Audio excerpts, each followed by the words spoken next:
There we go.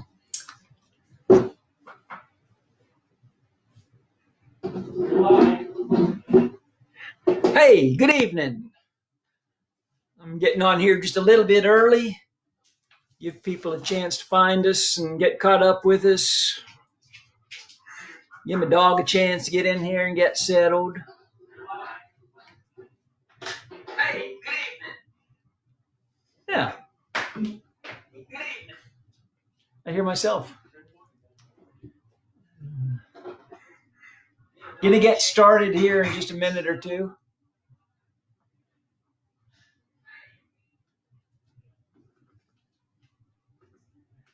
Every time I do this, I learn something not to do. And then when I do it again, I start to do the same thing that I decided I can't do. So thanks for the grace. Thanks for the patience. I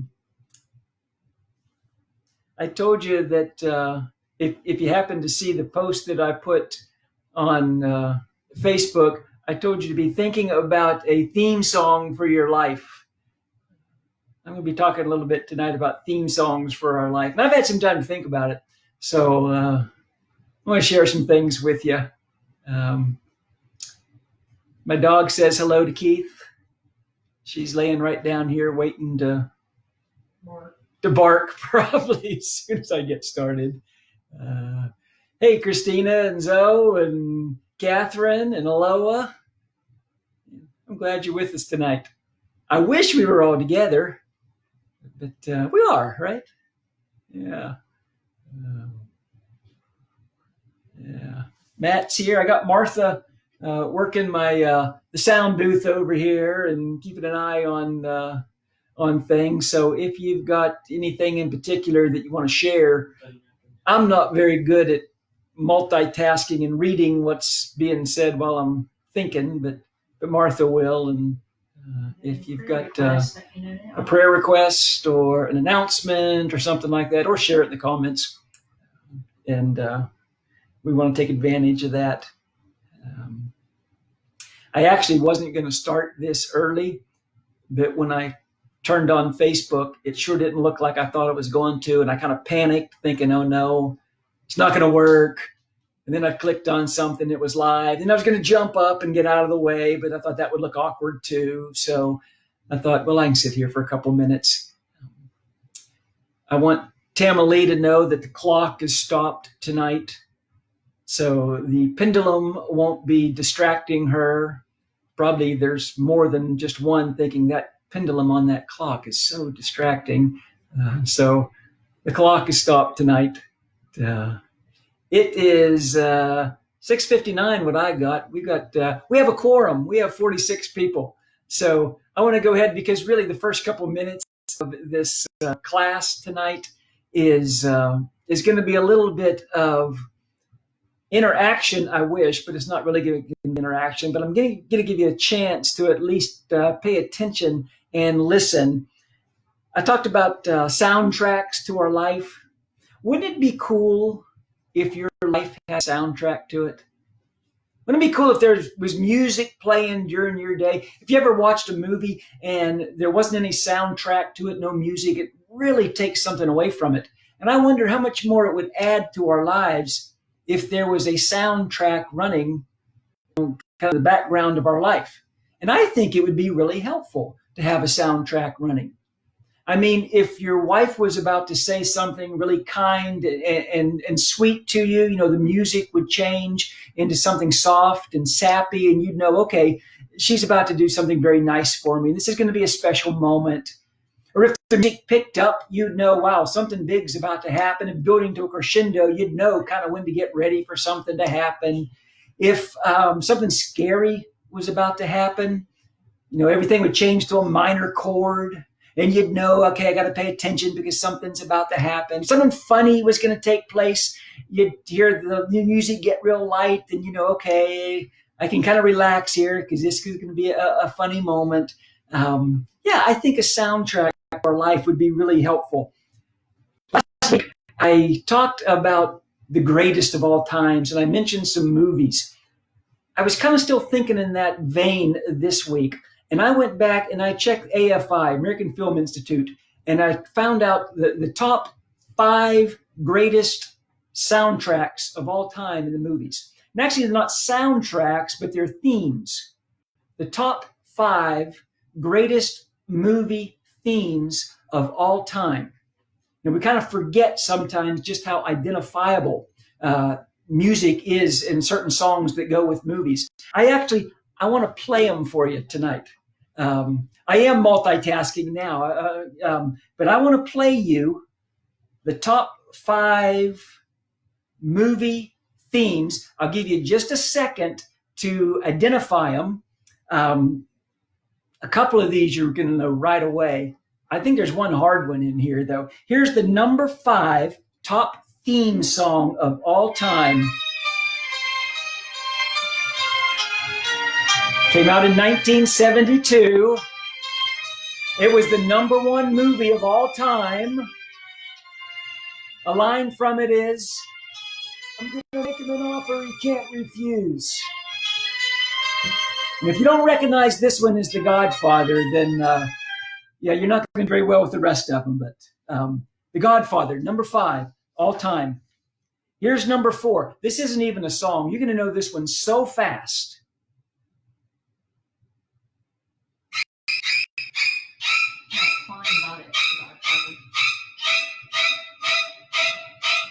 That's it. You don't even hear it anymore, right?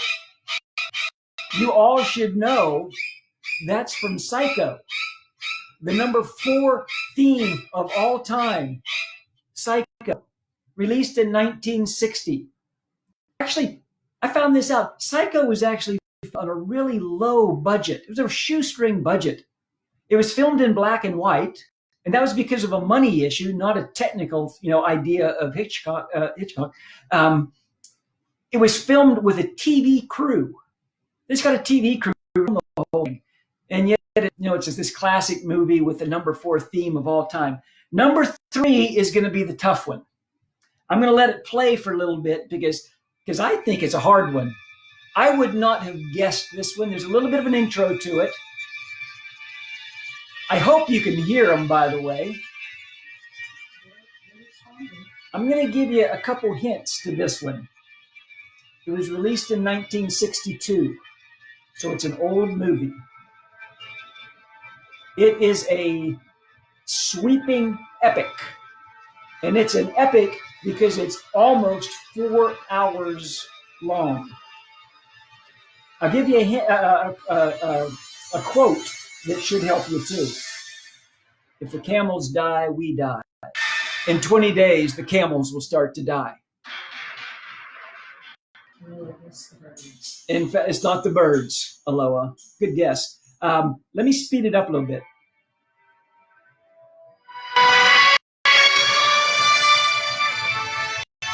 Charlene put Lawrence of Arabia. Lawrence of Arabia, Charlene, nicely done. Lawrence of Arabia, the number 3 greatest sound track theme of all time. Number 2, this is going to be an easy one.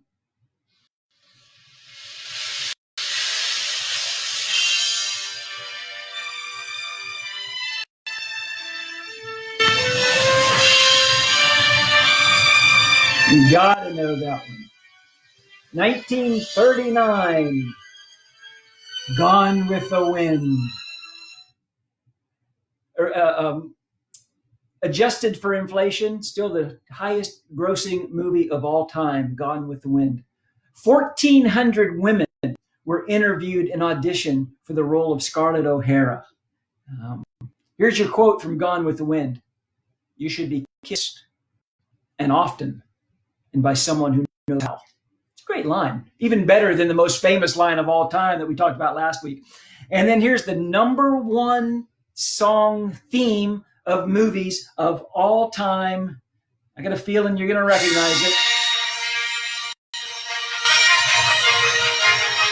Wait for it.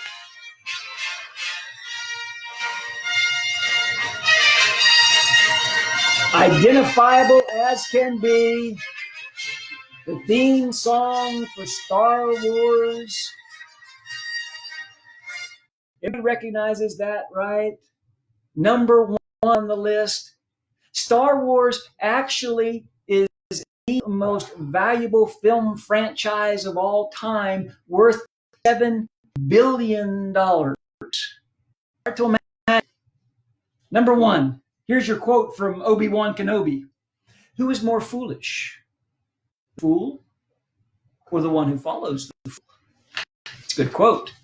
And I say those, I give you those top 5 only because I want to talk about number 6. Although she put Star Eats. What? Star Eats. Star Eats. Aloha has a lot of trouble with autocorrect. But Aloha is amazing, don't you think? But I gave you those top 5. See, now I'm rambling. I gave you those top 5 because I just want to talk about the 6th one. But I didn't want to say, here's number 6. I thought it'd be more fun to talk about the top 5. But here's number 6. And this is the one I want you to really listen to. And it's the one that I want to use as kind of a springboard. There's a little bit of an intro, but you're going to recognize it. Here you go.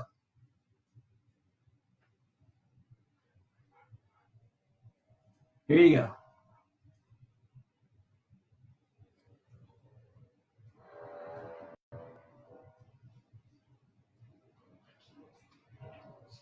Huh?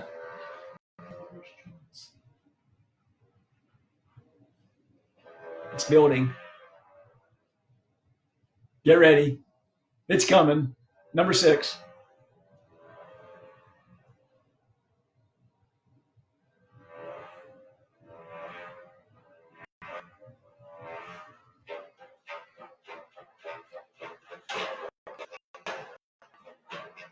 Yes. Dun dun dun dun dun dun dun dun dun dun. Jaws. Number 6 on the all-time theme for AFI's movie. That classic dun dun dun dun dun dun dun dun. Released in 1975. Steven Spielberg directed that when he was 28 years old. In fact, it said that when he first heard the soundtrack, when he first heard that song, he hated it. He thought it was ridiculous. It ended up winning the Oscar that year for the number 1 soundtrack. Here's your quote from Jaws. This is from Quint. The cage goes in the water. You go in the cage. You go in the water. Shark in the water. Our shark. Jaws 6. That's a whole lot of information. We're coming back to that, by the way. But that's a whole lot of information just to be thinking about what would the soundtrack of your life be? I mean, we have time. We're all in quarantine, right? So we can think about these things. What would the soundtrack, what would the theme song of your life be? If you could choose a song to kind of play as your background music, what would it be? Would it be something exciting? Would it be something kind of minor chord, melancholy? Would it be sweet and sappy? I've thought about that this week because I've had the time. What would the soundtrack to my life be? And I think it would probably change from week to week, maybe not week to week, but maybe year to year, or at least season to season. I think what I would pick now, well, I probably wouldn't have said when I had little kids, and I certainly wouldn't have said when I was in college. But if you would, here's your challenge for tonight. Think about the song track that you would use, the song theme that you would use. Put it in the comments for your life. I think we can learn something about each other tonight. So comment on what your song would be to kind of describe your life. And then I also got thinking about biblical characters. What song would we attach to biblical characters? And since biblical characters, I thought, well, I probably say with like in the hymns, and since they're biblical, I ought to stay in old hymns. So I started trying to put some old hymns together with some biblical characters. I thought maybe Abraham would choose faith is the victory. Maybe Joshua would choose the battle belongs to the Lord. I think John might choose what a friend we have in Jesus. Maybe Paul would choose this world is not my home. I'm just a passing through. would your soundtrack be? I think for me right now, at this season of my life, I think my soundtrack would be, I am a sheep and the Lord is my shepherd. I love the sentiment of that song. I love the imagery in that song. I am a sheep and the Lord is my shepherd, watching over me, my soul to keep, guarding over me ever, watching wherever I go. I think I messed the words up. And when the wind blows, he is my shelter. When I'm lost and alone, he rescues me. When the lion comes, he is my victory, constantly watching over me. He is constantly watching over me. I think that's the song that I would choose. I am a sheep and the Lord is my shepherd. We're talking about on Wednesday nights this idea of, let's look at some things that Jesus said and some things that Jesus taught. And again, it's really awkward for me to be sitting here talking to my laptop, and I know it's a little bit awkward for you to be at home. I wish we could interact. I wish we could ask and answer questions, but I want to take a little bit of time tonight and take a look at the first several verses in John chapter 10. It's a passage that you're really familiar with, but there is so much in that passage. And I want to ask a couple questions. I'm not sure that I'll answer them, but I at least want to ask a couple questions to maybe get us thinking in some different directions. It's a really simple analogy that Jesus uses. Some people claim that what's in the first part of John 10 is a parable. I don't think it's a parable. It doesn't really fit the rules of being a parable. I think it's more of an analogy or a comparison, but it's really insightful how Jesus uses it. And I'm going to read through it, then we'll stop a little bit and talk about some things. But I want you to pay attention to the players in this analogy, in this passage that Jesus, what he has to say. And also, not just pay attention to the players, pay attention to all the things that Jesus promises that the shepherd will do. I'm in John chapter 10, and for the most part, that's where we're going to stay tonight. And I'm in the first 21 verses. I know that's dangerous because that's a lot of reading. Read along with me or listen closely. Listen like it's the first time you heard it, because it really is a powerful passage. And again, I really do think that God wanted us to take a look at John chapter 10 tonight. I think it's going to speak to you tonight. It really has me. So here we go. John chapter 10, verse 1. This is Jesus speaking. I assure you, anyone who sneaks over the wall of a sheepfold rather than going through the gate must surely be a thief and a robber. For a shepherd enters through the gate. The gatekeeper opens the gate for him, and the sheep hear his voice and come to him. He calls his own sheep by name and leads them out. After he's gathered his own flock, he walks ahead of them, and they follow him because they recognize his voice. They won't follow a stranger. They'll run from him because they don't recognize his voice. Verse 6, those who heard Jesus use this illustration didn't understand what he meant. I'm reading chapter 10 this week like I've done so many times before. I've preached on this passage. I've sat through classes in this passage. But I'm not sure I've ever stopped on verse 6 before. Those who heard Jesus use this illustration didn't understand what he meant. You know, on one hand, Jesus is using some imagery that they would have understood much better than we understand it. The sheep and shepherds. They would have understood that. Maybe they just weren't connecting the dots of what Jesus was implying when he talked about himself being a shepherd. But I'm not sure that's really, I'm not sure I buy that. Because these people surely would have known the greatest psalm written by their greatest king, Psalm 23, the Lord is my shepherd. They would have known that.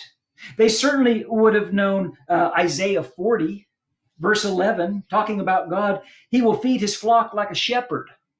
He'll carry the lambs in his arms, holding them close to his heart. He'll gently lead the mother sheep with their young. They'd have known that verse. And they certainly would have known Ezekiel chapter 34, verse 6, where God says, my sheep wandered over all the mountains and on every high hill. They were scattered over the whole earth, and no one searched or looked for them. Why didn't they understand what Jesus was saying? They should have been used to these analogies. But let's go back to John chapter 10. Verse 6, those who heard Jesus use this illustration didn't understand what he meant. Verse 7, so he explained it to them.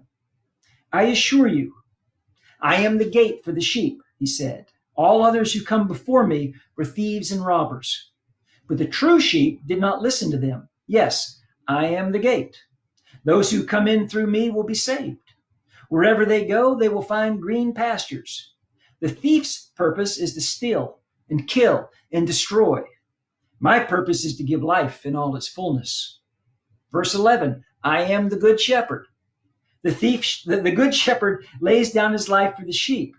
A hired hand will run when he sees a wolf coming. He'll leave the sheep because they aren't his and he isn't their shepherd. And so the wolf attacks them and scatters the flock.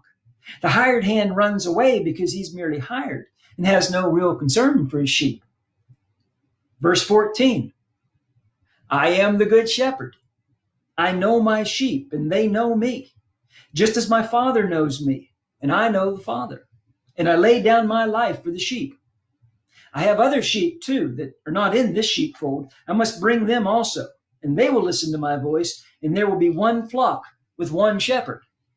The Father loves me because I lay down my life that I might have it back again. No one can take my life from me.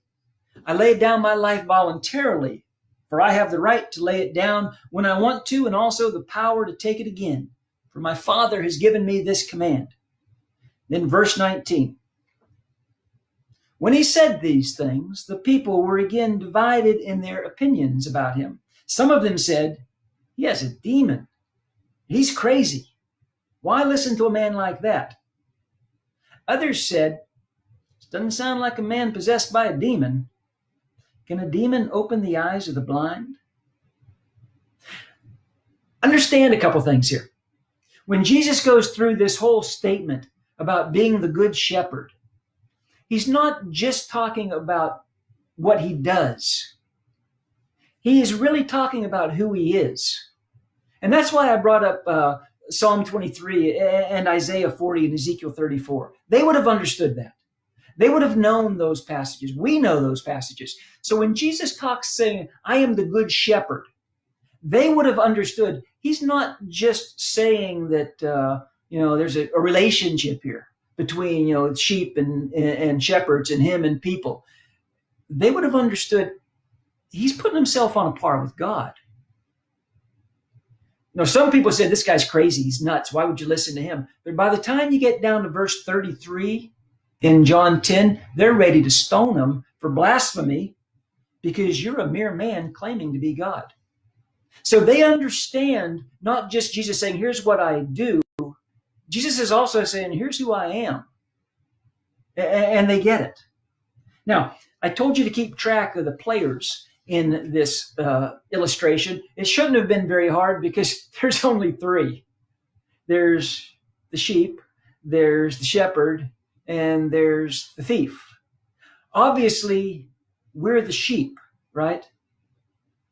Actually, we're the other sheep that Jesus talks about in this illustration, but the relationship and the promises are the same. So we all understand we're the sheep. What do we know about sheep living, in Central Florida? Well, again, we don't know nearly as much as those people that have been listening to Jesus would have known, but we know some things about sheep because we've studied John 10 before. And we've sat in sermons and we've sat in classes and we've read commentaries. There's things that we know about sheep. We know that sheep need direction. We know they need to be led. We know they're certainly not the smartest animal in the feedlot. So far the analogy is working out pretty well. Being sheep, we're not the smartest of all times. Sheep need care. They need attention. They need someone looking out for them. They need someone who's going to be able to see things that they can't see. They need someone who's going to be able to know things that they can't know, to protect them from danger, to lead them to where the green pasture is and the still waters. They need to be cared for. They need to be taken care of. Someone who is completely committed to the sheep is what they need. Then there's the thief. Jesus said that just like the shepherd, the thief has an agenda, and it's really only one agenda. He says the thief comes to steal and kill and destroy. And that is really harsh language. And that's really violent language. No, Jesus didn't say, the thief comes to confuse you. Or the thief comes to distract you. The thief comes to muddy the water. The thief comes to challenge you in your thinking. Not at all. Jesus said the thief came to steal and kill and destroy. It is really violent language. It's really scary language. And we say, wow, that's dangerous. But thankfully, we know that. And thankfully, we know to stay away from the thief because we know that the thief comes only to steal and kill and destroy. No, we don't know that. We're the dumb sheep. We're the sheep who wander. We're the sheep who fall for things. We're the sheep who don't see what's right in front of them. We're the sheep who don't understand what should be understood. And the truth is, not only do we allow the thief into our lives and into our homes, so often we kind of invite him into our lives and into our homes. Why? Why would we do that? Well, a couple reasons. One, because we're sheep. We're not the smartest animals in the sheep pen. But also because the thief doesn't look like a thief.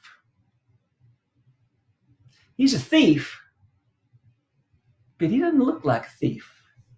You know, I mentioned the soundtrack from Jaws. I said I was coming back to it.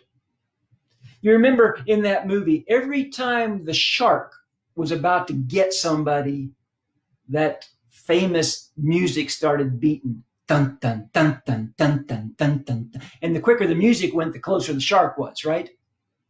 And I always thought,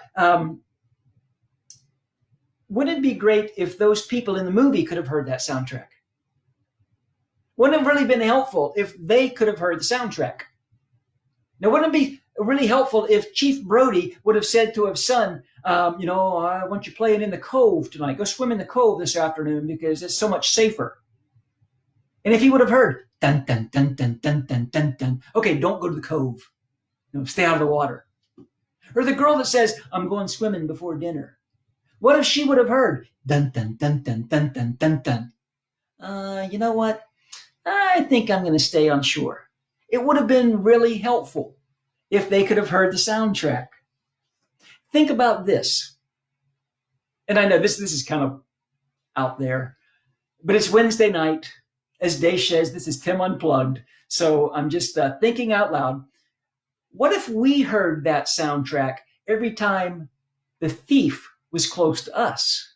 Every time the thief was closing in on us? Hey, what are you going to do this weekend? I'm just going to go hang out with some guys and we're going to go dun, dun, dun, dun, dun, dun, dun, dun. No, I'm going to stay home this weekend. Or, you're surfing around the internet late at night. Hey, I wonder where this next link is going to take me. Dun, dun, dun, dun, dun, dun, dun, dun. Oh boy, something terrible is about to happen. I'm going to go to bed. Or someone calls you up and say, you're not going to believe what I just heard about you-know-who. And all at once you hear, dun, dun, dun, dun, dun, dun, dun, dun. You know what? I don't want to hear that right now.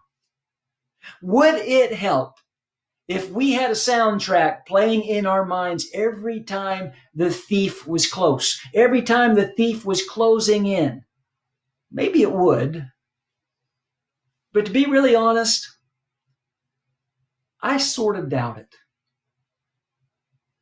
I kind of doubt that would really help for a couple reasons. One, we're given a conscience. We really, in our heart of hearts, we know right from wrong. Though if you're listening to me tonight on a Wednesday night, you know what God considers to be the right thing to do and the wrong thing to do. We know that. But the other reason I think it probably wouldn't help is because the thief doesn't look like a shark. And the thief doesn't look like a wolf. You know what a thief looks like to us sheep? It looks like another sheep. Only a cooler sheep. Only a sheep having a lot more fun. Only a sheep with a lot better of an argument. A sheep that looks like something that we want to be, something that we want to do. But again, no mistake, Jesus is so clear on this. The thief comes to steal and kill and destroy. Jesus said in verse 8, all who came before me were thieves and robbers. Jesus said, if you listen to anyone but me, you're listening to a thief and a robber. I don't think there's any middle ground here. You're either listening to Jesus, you're being obedient to Jesus, or you're listening to a thief and a robber. And think about the Good Shepherd. I asked you to pay attention to what Jesus claims as promises from the Good Shepherd in the first 20 verses of John 10. Let me highlight them for you. Verse 3, the shepherd calls his own sheep and he leads them out. Verse 4, he walks ahead of them and they follow because they know his voice. Verse 9, he promises salvation to his sheep. Verse 10, again, we're told the thief comes to steal and kill and destroy. Jesus says, but I came that they might have life, have it to the full. I came to give them the sheep this full, meaningful life. Verse 11, he sacrifices his life for the sheep. Verse 14, he knows his sheep and his sheep know him. John 10 is such vivid imagery of a shepherd and a sheep. But of course, that's not the only place that we read about the relationship between shepherds and sheep. And, Jesus uses those stories. Real quickly, let me remind you of Luke chapter 15, the parable where Jesus talks about a shepherd who has 100 sheep. One of them is lost, and he leaves the 99 and goes searching for the one. Let me make just one or two more observations, and then I'm going to get out of here. You've always heard stories. You don't hear them quite so much because of smartphones, but you always used to hear stories about the fact that men would never stop and ask for directions. If a man gets lost driving a car, he'll just get more lost. He'll never stop and ask for directions.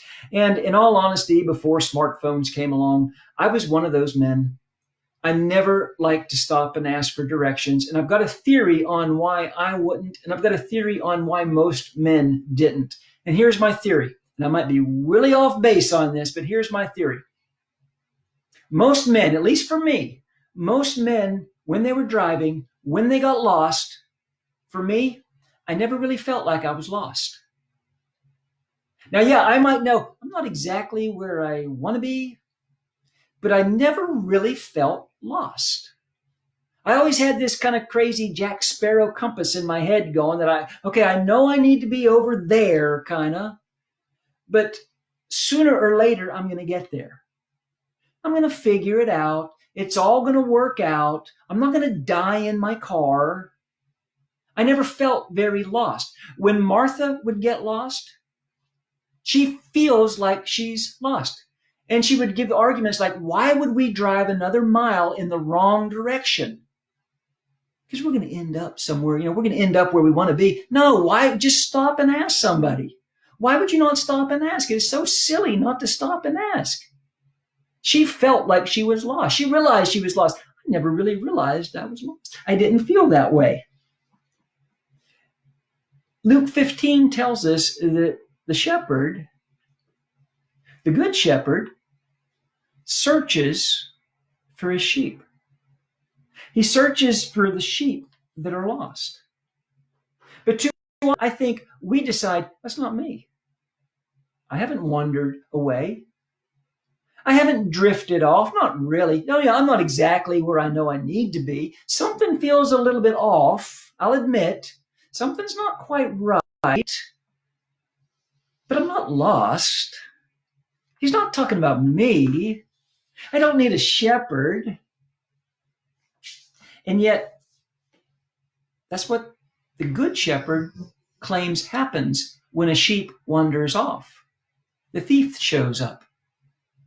And the thief, again, only has one agenda: to steal and kill and destroy.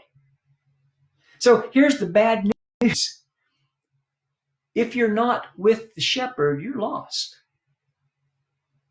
If you're not really feeling, like you should be, if you're not with the shepherd, you're lost. That's bad news. Here's the good news. If you're not with the shepherd's looking for you. Even if you don't realize you're lost, even if you've just sort of drifted and wandered and, someplace where maybe I'm someplace I shouldn't be and doing things I shouldn't do, the good news is the shepherd's looking for you. And he's relentless about it. In John chapter 10, after Jesus told this parable, the analogy, whatever it is, of the sheep and the shepherd, after he explained it, verse 19 again tells us that they were divided on their opinion about him. And again, people said, this guy's crazy. He has a demon. You can't listen to someone like this. And then there's another group of people saying, I don't think he's crazy. I don't think someone with a demon would talk like he talks and do what he does. You listen to what the good shepherd has to say, and you sort of have to choose a side. It's pretty hard to straddle the fence, another agrarian metaphor there. But it's pretty hard to straddle the fence when the good shepherd is speaking to your heart.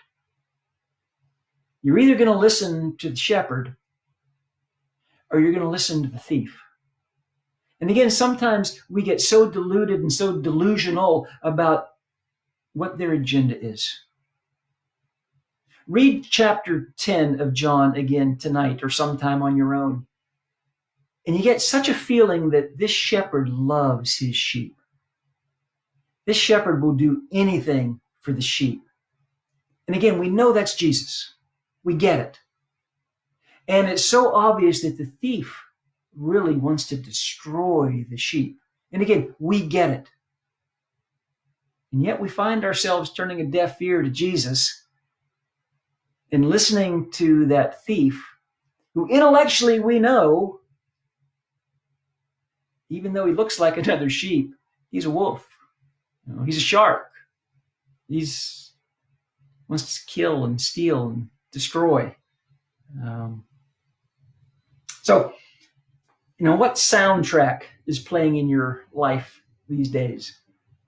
What's the background music that if you really could hear it, you'd be hearing? Is it dun dun dun dun dun dun dun dun? Should you be paying attention to that music? Or is the background music in your life more like, I am a sheep and the Lord is my shepherd, watching over my soul? What a great thought that is, right? Sing those words over a few times during your day, and you will be encouraged. So that's my thought for tonight on That's What He Said. I want to check and see if Martha has any announcements or prayer requests or anything like that that's come through. She's shaking her head. No, I do want to end with prayer. And again, I'm going to kind of challenge you, stay with me just for a minute or two after our prayer, and I'll give you an update or two. Let's pray. Father, we are so very thankful and we are so very humbled when we think of ourselves as sheep who are so prone to wandering and so prone to straying. And then we think of you as not just the shepherd, but the good shepherd, the great shepherd of the sheep, who not only is willing, but actually has laid down his life for us. And Father, I pray that we would listen very carefully for your voice, the voice that wants nothing but to give us a life and to have it to the full, and that we would follow your voice as you try to lead us, as you go ahead of us. And Father, I pray that we would be aware of the spiritual warfare that's going on, that we would be aware of the voice and the whispers of the evil one, the thief, and his desire to steal and kill and destroy. So remind us and humble us and be patient with us as we turn to you. Thank you for all those promises that you make and all those promises that you've kept. It's in Jesus' name I pray. Amen. Hey, I want to, before I sign off here, I want to remind you, I gave you a challenge on Sunday to go outside and look up, count the stars if indeed you can. That's what God told Abraham to do. And my challenge was go outside, look up, listen to whatever promise God wants to remind you of as you're out under the stars. And then I challenged you, very bold Bay Area people, to take a picture of yourselves looking at the stars. Not just Bay Area people, everybody. Yeah. You're Bay Area people tonight. But take a picture and post it either on Facebook or text it to me or something. Man, a bunch of you have done that. Martha and I and our two boys that are at home right now went out and we looked up at the stars. We only saw a couple stars, but there's something very humbling and encouraging when you look up and think about the God that we serve. Be planning on being with us again on Sunday morning. I want to encourage you again, if you're not involved in a virtual group, we're trying to speed that process up a little bit. There's several virtual groups that are meeting. There's several that have room for more people to be involved. So you can get in touch with Jim Ingram or, and yeah, if you want to start a group, like, hey, me and 3 other friends, we want to meet ourselves. We're all in the same lifeboat or something. Yeah. Hey, we're all quarantined in this thing together, I guess, but take advantage of that too. I can't think of any other real updates. Again, thank you so much for... Okay, I don't know that. Martha's asking questions I don't know the answer to.